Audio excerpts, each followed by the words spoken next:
കരൂർ ദുരന്തത്തിൽ മരിച്ചവരുടെ കുടുംബങ്ങൾക്ക് 20 ലക്ഷം രൂപ ധനസഹായം പ്രഖ്യാപിച്ചിരിക്കുകയാണ് ടി.വി.കെ അധ്യക്ഷൻ വിജയ്. പരുക്കേറ്റവർക്ക് 2 ലക്ഷം രൂപയാണ് നൽകുക. ദുരന്തത്തിന് പിന്നാലെ വിജയ് സംസ്ഥാന പര്യടനം മാറ്റിവെച്ചിരിക്കുന്നു. ടി.വി.കെ നേതാക്കളുമായി നടത്തിയ ഓൺലൈൻ ചർച്ചയിലാണ് ഈ തീരുമാനം ഉണ്ടായിരിക്കുന്നത്. CBI അന്വേഷണം ആവശ്യപ്പെട്ട് ഹൈക്കോടതിയെ സമീപിക്കാനും തീരുമാനിച്ചിട്ടുണ്ട്.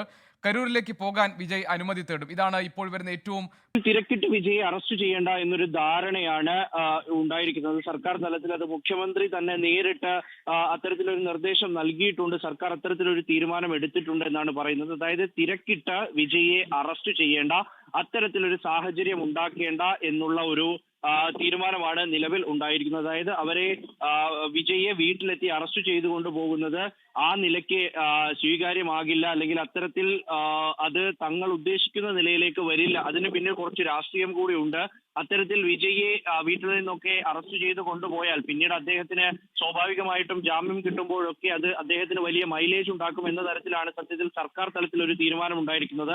അതിനപ്പുറത്തേക്ക് നാളെ മദ്രാസ് ഹൈക്കോടതി ഈ വിഷയം ധരിപ്പിക്കാനും സർക്കാർ തീരുമാനിച്ചിട്ടുണ്ട്. സ്വാഭാവികമായിട്ടും കോടതി സ്വമേധയാ എന്തായാലും ഈ വിഷയത്തിൽ കേസെടുക്കുമെന്നാണ് സർക്കാരിന്റെ കണക്കുകൂട്ടൽ. അത് അങ്ങനെ തന്നെ ആയിരിക്കുകയും ചെയ്യും.